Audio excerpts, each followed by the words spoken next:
We're not officially starting yet. We can just like, say hi for a minute, let some people come in. But if you guys wouldn't mind just writing, if you don't mind, if you want to write in the chat, like who you are, why you're here, or just who you are, where you live, which could, make it clear why you're here probably.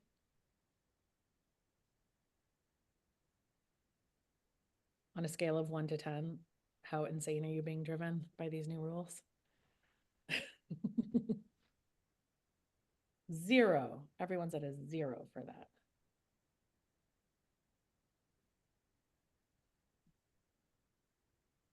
Oh, and you could write that in the chat. I don't know if I just said that. Did anybody write anything in the chat? I don't see anything. Maybe SJ and Erica could write something just to make sure it's working. Actually, you guys could say who you are too in the chat. Why not? No one knows who you guys are. Oh, there it is. Yes. Jillian's typing in a British accent, by the way, for those of you who couldn't tell. All right. Yeah, we'll give like a couple more minutes. That's going to look real confusing for anybody who joins a little bit later, by the way. I'm just going to also message our team. Hey, webinar starting now. I guess they all have, I don't know if SJ and Erica, if you guys want to add the link into Slack also, I just put it in the general. Oh, there's Alicia. Got some people coming. All right, we have a lot to cover today. So I think I'm going to get started. We are recording this and we're going to send it out to people later. So I'll start with like an official intro which will sound like I just haven't said hi to you guys. And then, yeah, just know that obviously what you write in the chat won't be seen, but if you say something out loud, it will be in the recording. So yeah, here we go. Ready? This is a different topic than just talking about how much fun it is to live upstate for sure. Okay.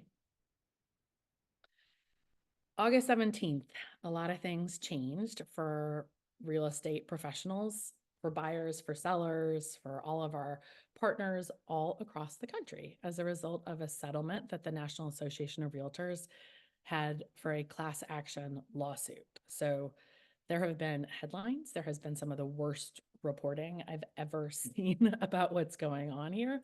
And I thought it would be important to just tackle this issue together, give you a sense of what me and our team, what we're thinking about this, where we're at right now, where we think we'll be in 6 months.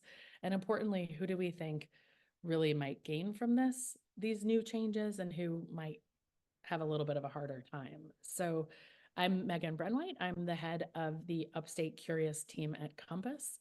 I am a licensed associate real estate broker, which means that I could be a broker, but I'm at Compass. And yeah, I'd love to encourage everybody just to put who they are in the chat, like why you're here. I see a mix of agents and a couple civilians in there, and we've got our mortgage advisor. So yeah, it'd be awesome just to see. And if you guys have questions, if you have comments, I do want this to be interactive. We're all kind of trying to figure this out together.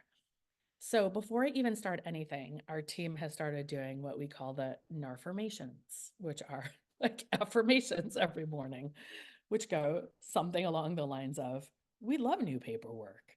We love explaining to buyers about a whole new world. We love it. We love when paperwork changes at the last minute. This is a new day for us and for buyers and sellers that will end up better and more beautiful and more fruitful and easier to deal with than ever before.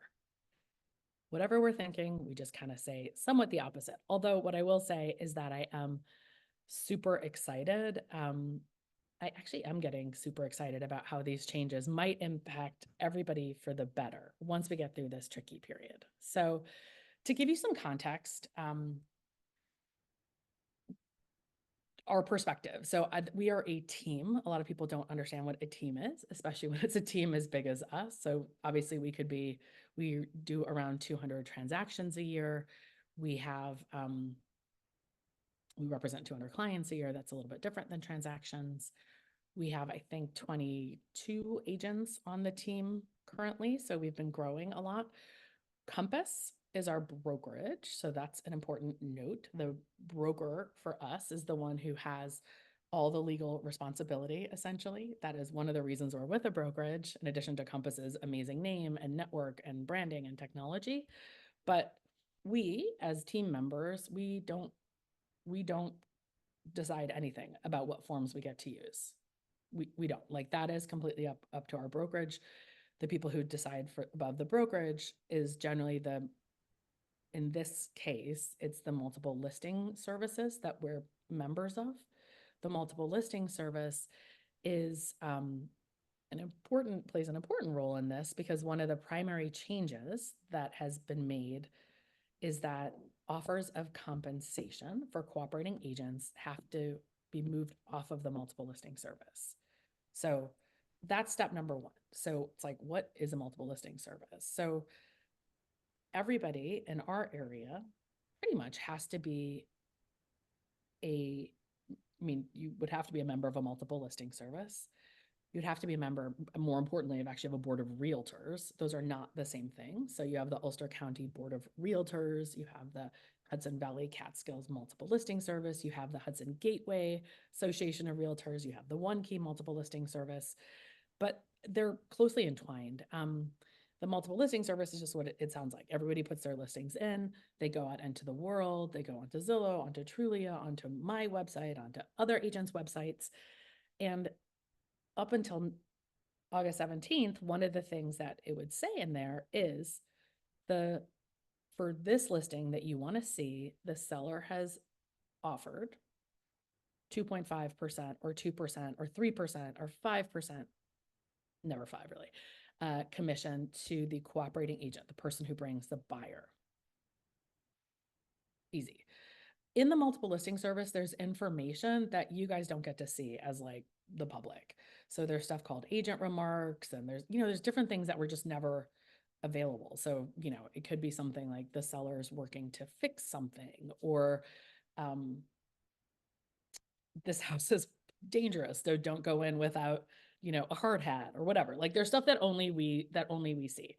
Compensation until recently was what was actually one of those things, but more recently, Zillow had started to put it as a public thing. So you could have looked and seen, if I go see this house, my buyer agent is going to get paid 2.5%, 2%, 3%, whatever.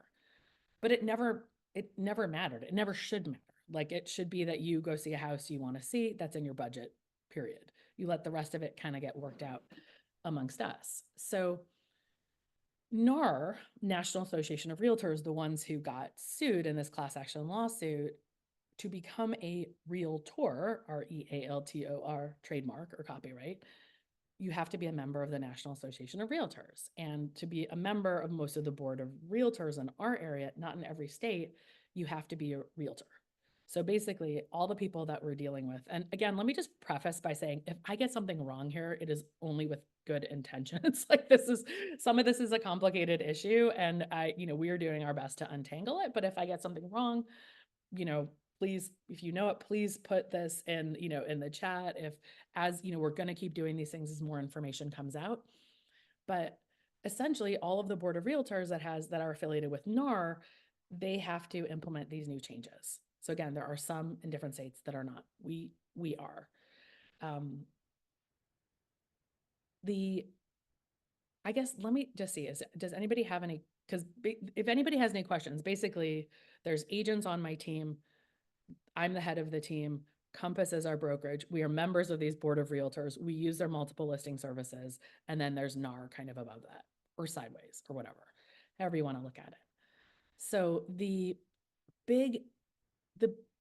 two big changes, as I've mentioned, is that offers of compensation can no longer be published on a multiple listing service. But it doesn't mean that you can't have offers of compensation.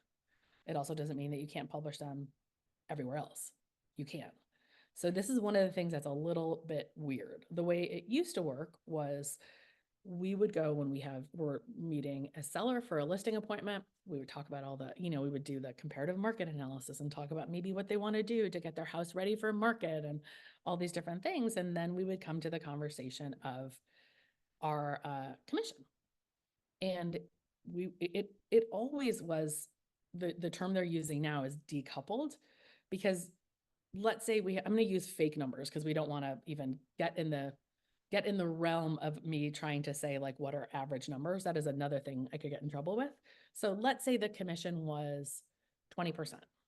Also, if any sellers would like us to represent you for 20% all day long, you're getting VIP service. Let's say the commission was 20%. So we said, great, you're going to pay 20%. Our team, the listing agent, is going to get 10% of that. We would recommend you offer 10% to the buyer's agent, the cooperating broker, the cooperating agent, the person who brings the buyer to the deal. We always had to say how much goes to that person. We never did not. That's what's always a little bit weird to me about the decoupling. But it was rolled into the one commission for the seller. This goes back, I believe, to the 70s or, decades at least, when they were trying to find ways to make it easier for first-time home buyers to buy homes. So instead of the first-time home buyer coming along and writing a check to their agent for the representation as a buyer, it just got rolled into what the seller was doing, which then gets rolled into the price. It gets rolled into the mortgage. This is how it's been. The buyer did not have to worry about it, didn't have to think about it. Seller was paying it. The buyer didn't even need to know about it, whether the seller was paying the buyer agent 50% commission or 0.05. Again, you just left it up to us. The only reason the buyer would have needed to know about it, and this is the second, there's only two things that really changed here, is if they had a written buyer agreement with their agent, with their buyer's agent. A lot of agents, a best practice that we've heard forever is don't ever work with buyers without a written agreement. Like I can tell you every brokerage, every real estate coach, every person has said this forever. And yet it's a weird thing to talk about with buyers. It feels uncomfortable. So a lot of us just never did it. And so I know agents in our market who, again, for decades is like, you want to work with me as a buyer, you're going to sign an exclusive agreement with me and it's going to be for 3%. If you don't like it, you can lump it, hit the road, go find a cheaper person or someone who doesn't care. Now, the reason the one thing that gets a little bit complicated here, and there's not much that gets complicated, but that is a little bit complicated, is that let's say that person, again, I'll just use fake numbers. Let's say you said you loved your buyer's agent. You're like, I want to work with you. I know you're the one who's going to find me the house. I know you're the one who's going to take care of me. Well, I'm going to turn off my phone and stuff. I know you're going to be the one who's going to take care of me after I buy my house. I only want to work with you. You have the best houses. You see the best houses. I see what you find for other buyers. I'm going to agree to pay you 25% commission. Again, anybody who wants to work with us on the buy side for 25% commission, you will absolutely get VVIP service. I will carry you from home to home. That is how awesome it's going to be. So, and then let's say the seller was offering 20% commission. Now there's a 5% difference between the two, right? So what that meant and what that means in this future world is the buyer would be responsible for that additional 5%. The difference between the 25% that they agreed with their buyer agent and the 20% that the seller was offering out. Does that make sense so far? Now, what that could mean is that and again, like keep in mind, it's not usually 5%. It's usually a difference of 0.5% or at most 1%, usually before. So what that would mean is there's a couple options. Option one, you go to the seller and say, hey, here's our offer. Can you also cover another 25% of the commission, whatever the difference is? The seller could say sure or no or whatever, or the buyer has to bring a check to closing, or, and Jillian, you can correct me if I'm wrong here, but we understand this is okay. The seller you could offer higher than the asking price. So you could say, it's $300,000. I'm going to pay you $307,000. And then the seller would offer a concession to the buyer at the closing table. Now, you cannot say that that concession is for the buyer agent fees. You just have to give the concession, and you got to be up. You got to be okay with your buyer making sure they're going to pay it, because the concession goes to the buyer, not to you as the agent. And this is another important point, that the only people who can pay us as real estate agents is our broker. That's it. We can't like just get a check willy-nilly from anybody. So if you've ever done a transaction, all of the checks are written to Compass in our case. I mean, our particular office, Compass Greater New York, even. Now, this is one point parenthetically before I want get to the written buyer agreement stuff, is that a lot of people look at those checks, you're at the closing table and you're like, dang, my agent got paid so much. Like, what the heck did they do for me? Well, I don't know. Hopefully that's not what you're thinking. Hopefully you're like, they earned every darn penny because they saved me this much and they saved me this much time. And that's actually what you should be thinking. But sometimes people are like, dang, agents get paid a lot. And that is without thinking about the fact that that money, again, that check is not written out to me, not written out to the agent. It's written out to the brokerage. So the brokerage gets a little slice of the pie. And then like our NAR gets a little slice of the pie for our dues, and the MLS gets a little something. The Board of Realtors get us a little something. I have to pay for my Zoom subscription here. I got to get business cards and signs and all these things. So there are expenses that agents have. And I was thinking about this the other day, because so much of this seems to have been, well, driven by like also a perception that agents are caca and don't do anything and just get paid too much.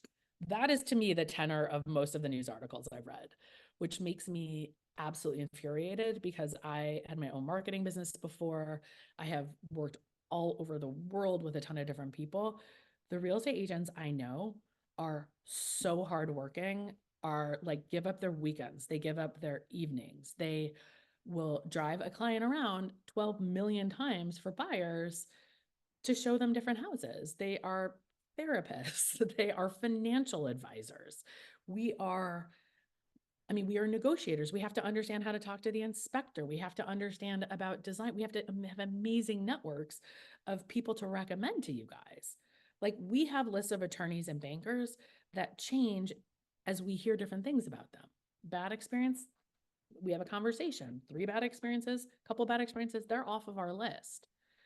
We are, as I always say to people, I would say that about 7% of the work of a buyer's agent is done, is finding the home. It might be the most important 7%, but it is not the rest of it. Getting to the inspection, understanding the inspection, negotiating the inspection, getting to contract, dealing with anything that comes up there. And then from contract to close, it's a whole bunch of other stuff. We have less control over contract to close. So that is often where our therapy skills come in best, to keep everybody happy and calm, and also prepare the buyer or the seller for that closing. There's stuff to do. You got to like get, maybe you've agreed that there's going to be some repairs, and then there's some conversation about who can do the repairs. Do you want a quote? Do you want money in escrow? So what the biggest thing with this new rule is that every single person is going to have a written buyer agreement to see one single home. One single home. You are not getting in a home without a written buyer agreement. So that is interesting. That is very different. And I think that the fact that everybody is going to have that is going to change the way that sellers also think about this, or it's changed the way I think about this in terms of what I would advise to my sellers. So there are two different forms you can sign. And I have these in the background. If we want to look at any specifics, I can pull it up, but the gist is there's an exclusive buyer representation form. The exclusive one says, hey, it's literally just like a listing agreement. So that's the easiest way to think of this, honestly, is like, and one of the partners, we work with Compass. We also have a partner business called Place that is amazing. They do a lot of stuff with our legal and design and backend and technology, all these things. So both from Compass and Place, we've been talking about this for months, getting ready for this.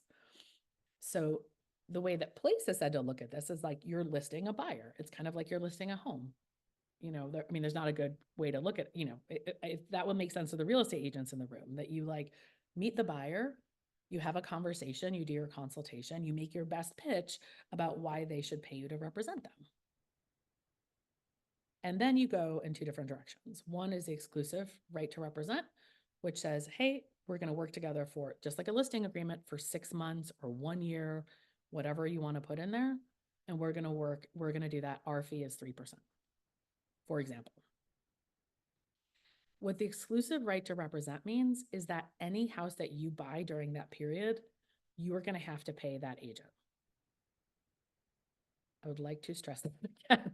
Anyhow, and by the way, it's like, I mean, not if you buy a house in California or something, obviously. So, but like if you sign that exclusive agreement, then you go off to an open house and you like just decide to make an offer with the person standing there, you're still going to pay me.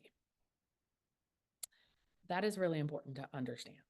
And the reason is because exclusive agreement means we're about to have a relationship. Like we are going to work together. We are going to be thinking about you. We're going to be, looking for things for you. We're going to be writing people whose homes aren't even on the market yet, possibly to find you something awesome. You're going to occupy a big part of our brains.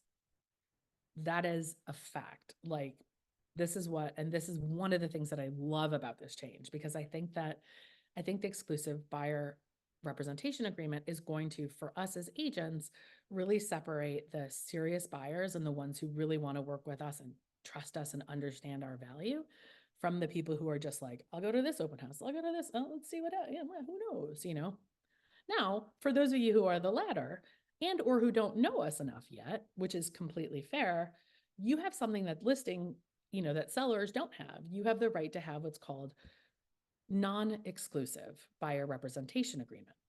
And that means you say, hey, Megan, you guys seem cool, but I don't know. I'm not ready to, like, let's go on a little date first. Take me out to coffee before we get married. And so the non-exclusive buyer representation agreement, we still say, how much money are you paying me? What's the time frame? But then importantly, that one you write down all the addresses that you show. So I'll be like 123 Banana Street, 456 blah blah blah Street. We go see 8 houses that day. We're writing down 8 houses. If you buy one of those 8 houses, then you have to pay me. So same deal. Like if we write down the house, you go back next week and you're talking and you find out your friend's cousin is a realtor and you're like, I'm going to put the offer in with them. That is not kosher according to the agreement that you're going to sign with us. And actually you're really signing the agreement with our brokerage. Because again, we are going to sign it. Our signatures don't really matter. It's our broker signature that matters. And that's true for everybody. So basically, does anybody have any questions yet about things? I mean, I see that Scott Turner had written potential buyer wondering how fee payments will change. So I would say that, maybe the most important thing to say first is that we're in a transitional period right now. We are. So nobody knows what is exactly going to happen. There have been other states that moved over to the system earlier. Washington State. There's actually been other states that have always mandated having the buyer representation agreement. So, this is not new in some places, but this is the first time basically almost the entire country is doing this. And this is the first time that I will know as a listing agent that every single buyer that brings someone to our house, our listing, has an agreement signed with their agent. They have to have, because they can't be seeing it otherwise. Oh, actually, sorry. There's one other category of person you could be. And that is an unrepresented buyer.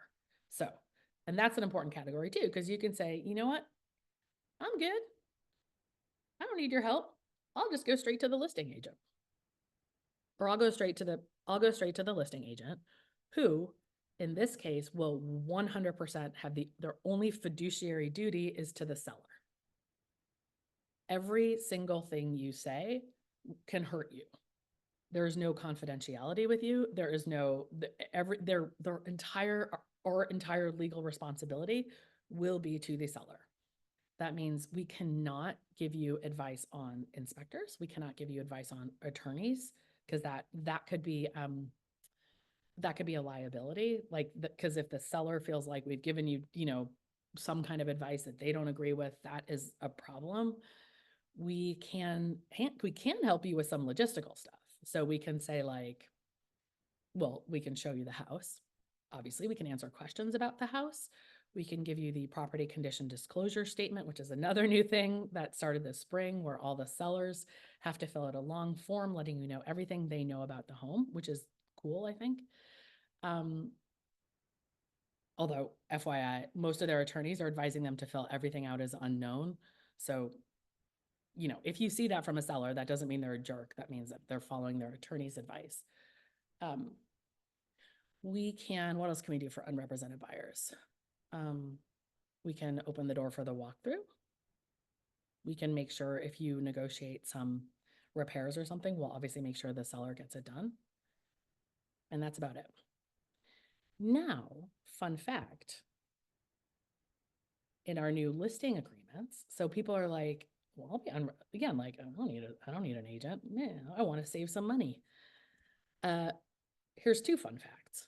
One is our new listing agreements have a place where we can say, if a buyer is unrepresented, this is how much more money we want to get paid. Because we know that it's going to take more work, right? Y'all don't know anything. Yeah, I mean, the odds of an unrepresented buyer coming in and like just smoothly having the deal go forward is like way less high than if we had an experienced professional agent on the other side. So you might think that you're going to like save all this money, but the seller might already have agreed to us to pay us that money, or at least a portion of that money, if we have to work with you as an unrepresented buyer. So that's an important point. And that's how it works now, by the way. So if a seller agrees to pay, again, I'm not going to use the normal amount, but the seller agrees to pay 25%, 12.5 to the buyer's agent, 12.5 to the listing agent. Someone rocks up and they're like, I don't need representation. I'm good, which we've had a couple times. I'm like, you understand though, that just means I get the full 25%, right? You don't get a discount. And some people understood that, some people don't. So that's important.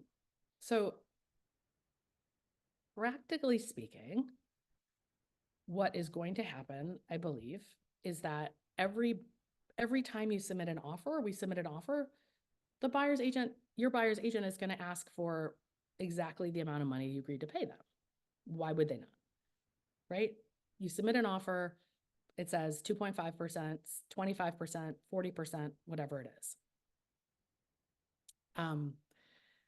The seller, whatever the seller has said in the beginning, even if the seller has said 0%, I ain't offering crap to anyone. It doesn't mean they're not planning on paying it. That is a really important point. One of the big things we don't know yet is the percentage of sellers who are going to happily pay buyer agent commission, even if they have not said in advance that they would. We don't know that. We also don't know the percentage of sellers who, if they had agreed to pay 2%, they already published that, not on the multiple listing service, but elsewhere, they'd agreed to pay 2%. You come in and say, I need 1 more percent, to cover my buyer agent expenses. And again, this is us representing the buyer. We're not asking for the money ourselves. We're saying like the buyer has agreed to pay me this. So now the buyer wants you to help cover it. Maybe all the sellers are going to pay that difference. But the logical thing here is that the seller still there's a net amount that the seller gets, right? That's it. It's just a dollar amount. Whether they're paying it in commission, whether they're giving the buyer a concession, it doesn't matter. So this is why I think this conversation is so weird. Like, we were talking to somebody the other day who's a cash buyer, and they were like, I don't want to look at anything where the seller's not like publicly already offering to pay your commission. And I was like, that is, honest to God, the weirdest thing I've ever heard. Because let's say they were looking at a house for $300,000, right? And let's say your commission, oh my God, just for like easy math, let's do, it's not going to be easy. I can't even do 3% of it. That's $900, right? $9,000, 900. Jillian's nodding her head. Is that right? 900? 3%? Oh my God. Literally, this is so embarrassing. We're going to take 9,000. Thank you. I was like, dang, we work for nothing. No wonder we're like trying to get paid. Okay. So thank you. We are going to just take this right out of the recording. That part is never going to be seen by anyone else. Probably not, because it's hilarious, kind of. So we're looking at a house that's $300,000. They're not offering anything. You've agreed to pay 3%. So now that house, if you wanted to just make an asking price offer and not, not have to pay for the buyer agent commission, it's essentially, that would be worth, the seller would take home $300,000, their asking price, and you would pay $309,000. It's literally just a net thing. So in a multiple offer situation, you might say, it's $300,000. I know that there's like 20 offers, so I'm probably going to have to go up to let's say 345. And you might ask at that point, you know what? And don't pay my buyer agent commission. It's cool. Let's just go up to 345. But to the seller, it literally doesn't matter how you get to 345. You could have, you could offer now the math gets a little harder, but you could offer 345 plus the buyer agent commission as your offer, and then they just subtract the buyer agent commission. Or at that point, since it's cash, you don't care if you're paying out of pocket to the buyer, to your agent or not. So you're making whatever offer you think is going to get you the house based on your agent's advice. This is what I think is really important. So the thing that I think is weird is that, what I do think is weird is it shouldn't matter to you and it shouldn't matter to the seller whether that money is used for the commission, the buyer agent compensation, or it just is money. So one of the things that we're going to have to do on the listing side now and on the buyer side is give you guys net sheets, which says, okay, if we're offering this on this house, this plus we're asking for 1% commission, which means we're only offering the seller this. Same on the seller side. Hey, we have 4 offers. Here's the prices that they're giving, but this guy's asking for 3% commission, so the net to you is minus 3%. So we're going to be giving that on both sides. But to me, it's like, there's nobody who ever is like, I will only look at homes at exactly $300,000. That's it. Sometimes you look at homes at 325, maybe 350, because you might be able to negotiate. Maybe you see something cool at 275. Maybe we're like, hey, I found something amazing. It's off market. It's 250. So why on earth would you the 3% is just 3% plus or minus.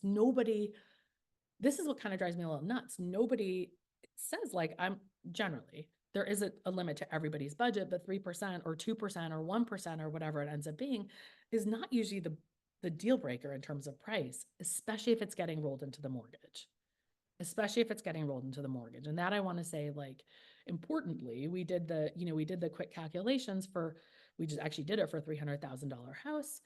If the buyer had to cover an extra, $3,000 or something, it would be something like $20 a month. It was something at the current mortgage rates. It was not high necessarily. And again, that is not to say there is not a top of everybody's budget. There is. I fully recognize that. But again, it's just net. If you said that the top of your budget, you cannot spend more than $2,000 a month, we're going to be spending a lot of time looking at what are the taxes for each home. What do we think we could negotiate it at? What are interest rates today? We're going to be looking at that. Not what are interest rates today. We don't get that granular, but we're going to get a sense of what are interest rates generally right now. So if sometimes people say, otherwise the top of the budget is 350, we're not going to show you a house that is listed at 500. We're not, because we believe you guys. Now we might show you a house that's 375 and has been on the market for a while, that we think we could negotiate below the top of your budget. We might even show you a house that's 400 and go, hey, this looks cool. Can you stretch it? Sometimes people say yes. There's never any pressure for that. So I would say that, and Karen just wrote, sounds like the buyer doesn't understand the changes in how they could negotiate their agent's commission into the offer. Yes, a million times yes. And this is one of the main things that is not coming across in the media. Again, like one of the main things, you just can't say it in the multiple listing service. So as far as we know, I will say that when we did the transition, none of our sellers had to offer commission anymore. All but 2 of them did. I think we have 25 active listings. So nothing changed for the rest of them. So A, it might already be being offered. B, if it's not offered, it sure as heck does not mean that they've said they're not going to pay it. It just means that they said they're not going to in advance pay it. Now, the one thing that I'm going to say that's kind of controversial before I get into who wins, who loses, is that I went from believing that our best advice to any sellers would be continue to offer the commission. Otherwise, you're not going to be competitive. Otherwise, you're not going to be. Now, let me just state for the record, an agent who says, I'm not going to show this house because they're not openly offering commission in advance, that is steering. That is 100% illegal for us. You cannot do it. But if you've said as a buyer, this is at the top of my budget, I really cannot cover anything extra. I cannot. Then you might say, well, let's look for the ones where they're openly offering the commission or ones that have been on the market for a while, which is exactly what we do with anybody's top of the budget. Like if someone's top of the budget, again, is $350 and it's like the hot listing of the week and you call the agent, they said, we've already had 3 offers. We have 30 showings booked this weekend. I will always say, let's not go there. You're going to get your heart broken. Wait for a week, see if everything falls through. If it's still on the market, let's check it out. But it also doesn't mean it's a hard no. It's like, let's wait a week. So our advice to our sellers right now, my advice that I'm telling the agents to advise our sellers is not to offer the commission in advance, not to put an offer of compensation out there. I don't know how many sellers I'm going to convince to do this, hilariously, and our wording to them, after I thought about this so much, I listened to so many podcasts, read so many things, is just that assume that in 90% of the cases, you are going to have to pay it. Do not assume that this means you're not going to have to pay it. Assume that you will have to pay it because it's going to be part of a negotiation. But in the 10% of cases where there might be a multiple offer situation, you might not have to, 1. 2, the agent who wins, or even the agent who wins even if there's one single offer, if that agent has agreed to a 2% fee for their buyer and you're offering 2.5, you've just lost 0.5% for literally no reason. If you're offering 3, you've just lost 1% for no reason. To me, I'd rather have them just say, blank slate, we're open to negotiations, throw it in there. Now, I have also said, just like the price is not set forever, if the home is getting no traction in 3 weeks, we're going to talk about lowering the price. We have times that we talk about X number of showings, X number of days on market without an offer. Like these are things we talk to sellers about in advance. So now we can say we have 2 things that we can use. Number 1, we could offer buyer compensation, buyer agent compensation. Number 2, well, you could also offer a concession towards closing costs.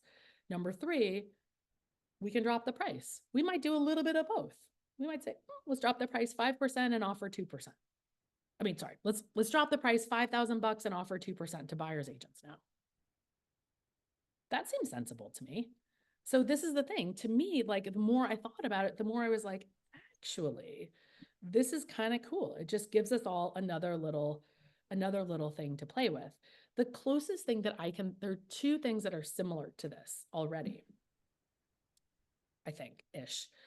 One of them is if the seller has some kind of weird request, or not, it doesn't have to be weird, but the seller's like, we're going to go into contract in April, but I don't want to close until January of the next year. So somebody puts in an offer and they say, I'm good, we'll close January, next year. And somebody else puts in an offer $100,000 more and says, I have to close in 2 weeks, the seller can just decide what they want to do. So keep in mind that like we're talking about, when we talk about offers and what sellers are seeing, what buyers are giving, it's the price and it's the terms. The terms are, is it cash? Is it finance? Do they, is inspection for informational purposes only? Is it 25 different inspections? It should be terms like, is your dad going to come to the inspection and blow up my dang deal? Even though they're not really an inspector, but we don't get to say that. So essentially, it's just kind of like talking about stuff. To me, it's just like talking about stuff like that. And it's probably even more similar to something that's a little bit weird, which is when people negotiate furniture into this. So furniture, if they're like, this home is being offered furnished. Now, when it's being offered furnished, we always say it's at 0% or $0, like at no additional compensation, because it's like, it just gets complicated. And none of us wants to have a conversation about like, I'm buying $1 million house and now I'm mad about a coffee table, being 400 instead of 200, which by the way happens. So you just say, this is the price of the house. It includes furniture. And then you have a conversation. If they don't want the furniture, whatever, can they take something off? Maybe. To me, this is kind of the same thing. It's like a little thing you're negotiating on the side, but at the end of the day, you are still trying as the buyer's agent to get as close as possible to what the seller wants in terms of their terms and price. So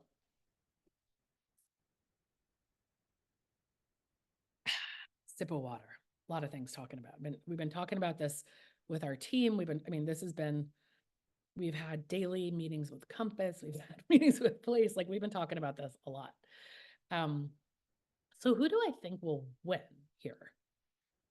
First of all, let me start with the attorneys who did this class action lawsuit, because there was now, this is very frustrating to me, because this is not, this is kind of why I think things ended up this way. Just with the National Association of Realtors, there was a $408 million settlement. As soon as this settlement happened, these guys turned around and went after every brokerage. So Keller Williams paid something, everybody paid something so that they wouldn't be liable anymore for these things. Of the $418 million settlement, the legal fees were $256 million. Now, again, different topic, but I find it kind of bizarre that these are the folks who are, kind of or not even insinuating, arguing in court that like our stuff is weird, we got paid too much, yada yada, it's steering, it's not transparent. It's like, that was a $256 million incentive to have this happen. That is terrifying to me. So the attorneys, they won. The people in the class action, I think I read somewhere that people are expected to get like $20 or something, because these are huge classes. Anybody who bought a home, basically, anybody who sold a home can be part of this class. The other people though, more seriously, I think that serious buyers are going to really benefit from this, because now we have to have that conversation up front and be like, yo, I got to get paid. I got a house, I got a dog, I got a husband, I got a car. Like I was always getting paid. We were always getting paid. You knew that. That's not hidden. But like when I go to the dentist, I do know what I'm paying the dentist. If I go to an attorney, I know what I'm paying an attorney-ish. So I think that it just kind of brings it out into the open. And we as agents have to really show you, this is the value that we are going to bring for the fee that we're asking. And then we are going to have to 100% along the way show you that we're really bringing this value, just like we do with our sellers. Just like we do with our sellers. We give a big presentation. We show our other success throughout the whole process. We tell them, hey, here's how many people have looked at it on Instagram. Here's how many showings you've had. Here's the feedback. Here's what we're going to do. 2 months in, let's come up with a new strategy. Can we get some PR? Like we are constantly working on that stuff, even before something happens. Serious buyers, I think, are going to get a lot more attention, because we're going to have less serious folks that we're even able to pay attention to. Because if they're not okay with signing some kind of an agreement, we're not going to know about them. We're not going to be working with them. Let me just ask, I don't see anybody on video anymore except for John. Is my internet okay? It's not glitchy? Okay, great. Okay, amazing. Everyone may just be off of video. So that's a-okay too. So I also think that good agents are going to benefit from this. I think that good agents are going to actually be able to argue their value on the buyer side. I think good agents are going to be able to advise sellers in a different way on the listing side. I think, and this kind of sucks, this is one of the losers. I mean, losers, that sounds bad. One of the groups that I think is going to be hurt in this new world are new agents, especially new agents who are not part of a team. Um, because it's just harder to make that argument. Like, you're the first, one of the first 10 buyers I've ever worked with. I want you to pay me for sure. The thing is about working with a team, and this is for sure certain with our team, is that we can have new agents represent people and they're amazing because they're not just, first of all, we've selected them, we've trained them, they go through extensive training with us, with place and yada, yada, yada. And then we're having meetings all week and they're never alone. No one's ever alone. So if they say, they write to the group of 20 plus other agents, say, hey, I'm looking for this. Does anyone know anything that maybe is coming up? Probably someone does. Probably someone showed something to their buyer, to a different buyer who didn't want it, but maybe the pictures aren't as great, or there's some kind of benefit that's not obvious, or they've heard from the agent that that seller is about ready to drop the price. We have all of this shared information, and anytime anybody from the brand new agent up into the super experienced agent has any questions or wants to run a price by somebody, a strategy, that is all a part of our process. We're looking at every single offer that comes in for all of the homes that we list. A lot of them end up multiple offers, so that we can say, hey, this is an interesting way this agent presented it. We should think about incorporating that into something. Hey, here's a cool way somebody handled a problem with a septic system. We might want to think about that. So we're constantly improving. I was an agent, and again, this is not to say anything about good or bad agents, but I was an agent on my own for the first two brokerages, and then three brokerages, and then I founded a team on my own. I got support from the brokerage. I did, and there was support from other agents. It wasn't nothing at all. Like, there is a lot of this collaboration as well, but it is different. I think that we can make a different argument as team members about the additional services we can bring than a solo sort of agent. And a lot of it just has to do with scale. Like, we have 23 people telling us if an attorney's losing the plot all of a sudden. We have 23 people who can say, hey, I just saw this cool thing in Columbia County. Who's into it? We are increasingly also the other thing that's interesting about this, and I think this is going to be true, not just for us, but Compass is increasingly asking all of us to list things off market before it goes onto the MLS at all. And the reason is we can share that with our exclusive buyers. So that is a strong incentive to work with us. It is also because the seller can test. We've been doing this all along, by the way. So the seller can test what's called an aspirational price, see if someone's willing to pay it. But that aspirational price doesn't go on Zillow. It doesn't go anywhere. It doesn't show in days on market. It can be a time where you get some feedback, or maybe you get a deal. I'm not saying the deals happen all of the time or even some of the time, but they definitely happen. They definitely happen some of the time. And we actually have more of these happening now, but it is something that we'll do, particularly if there's I don't know, they have to paint the house or something. So there's 4 weeks before it goes live, but they're in a hurry. Or they really do have a price that we're like, yo, this is going to be kind of embarrassing if we list it like this. So then we'll say, let's just try it as a private exclusive first. For us, private exclusive means that every Compass agent in the country can see it. Nobody else can see it, basically. So that's so when we're searching for things on the Compass website, we as Compass agents can see all of those. They just come up in a normal search. So I think that, to some extent, and I see some solo agents here, I think I think this is going to help teams and make it a little bit harder for solo agents, especially and I think it's going to help bigger brokerages who, if they move to doing more of these private exclusives or office exclusives, you aren't going to know about them, and it's going to be harder to make that case to the buyer, that I can show you everything when some things are just not going to be on the market. That is, I don't know if that's fair, but I think that that's kind of true. I think that the other group that's really going to be hurt are the buyers who choose to be unrepresented. I literally, I totally get it. I would be like, I want all the money. And I think that particularly first time home buyers, even someone who's bought like a condo in the city or a co-op or something, they have no idea how complicated this is.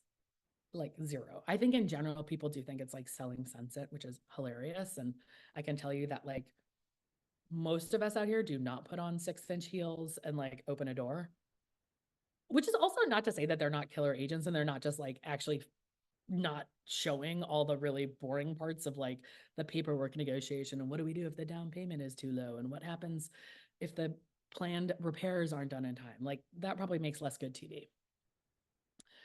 But, one of our big, I think, duties to the public is really to explain to buyers what we do. Like what we, what is the advantage of having an agent represent you? And I'm just going to say that we've talked about this. Like as an unrepresented buyer, you do not want to go against me just representing the seller. That is my God's honest truth. You don't. I have years of experience. Our team has whatever 800 transactions now. We know like we know like not just who the inspector is for the home, but if you need a survey done, who can do it quicker? If you need a structural engineer to come in, whose arm can we twist? What attorney is likely to be slow and need more help? We're not going on Google to find you an inspector and an attorney, and that is what you're going to have to do. It is, to me, it is like, I can tell you that a lot of agents in New York City hire us to represent them up here because agents actually know how much work it is and also how different it is to not know any of those providers in a particular area. And they know that like if something is wrong with the septic, they're not going to know is it better to have two 50-gallon metal tanks found or an 800-gallon metal tank? Actually, that one I don't know. They're both bad. But there's just stuff that there is also the possibility that we're going to find you a home that you wouldn't have looked at otherwise. That happens all the time for us. And it might be less than you were planning on paying. Also happens all the time for us. People think that we have an incentive to like find the most expensive homes. Our commission's inflated. That is not, look at it's not that much of a difference. Like if you are looking at like a $500,000 home versus 575, sure, if we could upsell you to 4 million, that would be a difference, but that's probably not happening. So our total goal and our fiduciary duty to you as a buyer is just to find you the best home at terms that you're going to accept. That's it. Easy peasy. Bye. So I think that is, I think that that's really one of the things that is very hard for people to understand before they've done it. It was very hard for me to understand before I had done it. What happens if a low appraisal comes in? How do you put an offer in a multiple offer situation that's going to help you win without it just being the price? We do this all the time. Our clients beat cash offers if they're financed. Our clients win multiple highest and best offers, even if they're not the highest. To some extent, it's also because of the way that agents work with each other. It's the buyer agent in this world is called the cooperating broker, which I love. It's like you are cooperating. You and the two agents are not doing some weird dastardly thing to hurt the seller and the buyer. They're trying to move forward with the goals that the seller and the buyer told them. I love this house. I want to get it. This price and these terms are totally acceptable to me. Let's do it. The seller says, this is great. I will absolutely accept this offer. We're moving on. Amazing. And then weird stuff happens in between where you fight about the coffee table. And it's our job to understand what your actual goals are and just keep everybody on track. That is also easier for us if we know, like if other agents, they know that if they, I think we have a pretty good reputation. We also have 2 full-time transaction coordinators whose entire jobs are just being like, hey, was the mortgage applied? The mortgage application gets set out. Amazing. Did the buyer fill out the mortgage application? Amazing. Did the contract get written? Amazing. Did you send it to, like, their whole job is just following up on things. They don't do anything an agent would do. So people tend to like to work with us, which means that if two offers are closed and there's somebody, that information does go to the seller. Hey, we know the Upstate Curious is going to get this done if it can be done. If you're going against us as an unrepresented buyer and you're like, here's someone who thinks they know everything and they probably know nothing, I don't know, what's that worth to a seller? Also, we have no confidentiality with you. So literally, and it's not just us, I mean, it's any listing agent. So if you walk around and you're like, man, this beam looks shaky, because you think that that's a good way to negotiate, like by like shit talking the house at the beginning, which a lot of people do, we're just going to say this person looks like they're going to have a lot of requests. Like they already mentioned these 10 things. I don't think you want that. I truly don't think you want that. And I really don't think, I think the risk of paying something is actually relatively low, because everyone's going to ask again for it to get paid for by the seller. A, the seller might even pay for just part of it, then it's lower. B, we could find you a lower priced home or negotiate properly at the beginning, after inspection, even at the walkthrough. These are the moments where we are very skilled at making sure that our buyer gets the most that they can, and that they still feel like the deal is fair. So that is my big soapbox, explanation of what is going on here. So I know we have like just 3 minutes left. I'm happy to stay on a little bit longer, but does anybody have any like questions or comments at this point? I think, and last thing I'll say is just that I do think in 2 months, like, things might be different. We might be like, every single seller is still offering it, so who cares, or nobody's offering it. So let's work, I think this is where we just don't know, where all of us are learning. I mean, there's also something, I saw some hideous statistic that said that something like 40% of realtors don't know this is happening.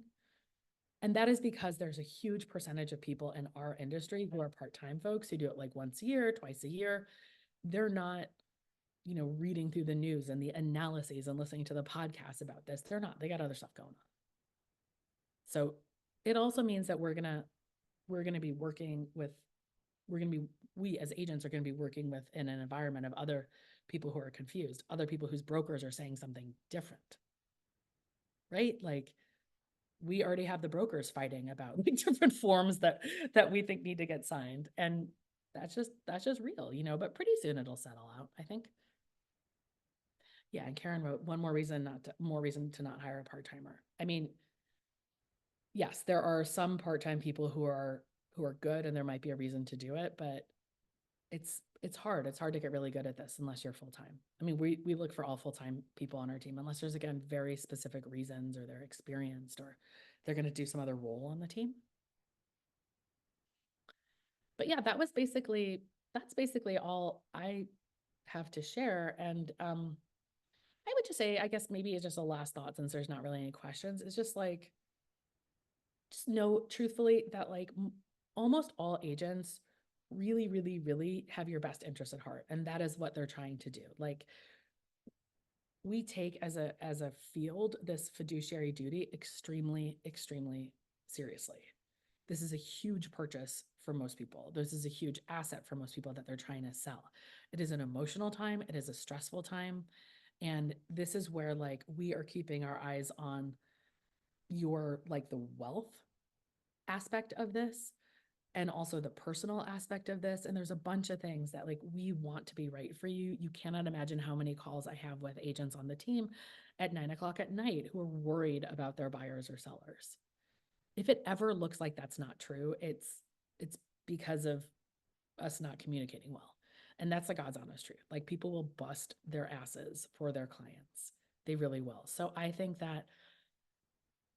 again, like, I think ultimately this might end up being better, because I think that we are going to be able to articulate our value better to the buyers, instead of just being like, let's go around and then some random seller is going to tell me how much I get paid based on a conversation that they had with their listing agent. Not, had nothing to do with my skill. The seller used to have to pay, like, could be the worst agent on earth. They would have to pay them the same price as someone who's been the #1 realtor in their county for the last 40 years. they're all both still getting 2.5%. I believe in this future, the worst agent on earth is going to have a harder time negotiating the fee with the buyers than the person who's been the number one agent for 40 years.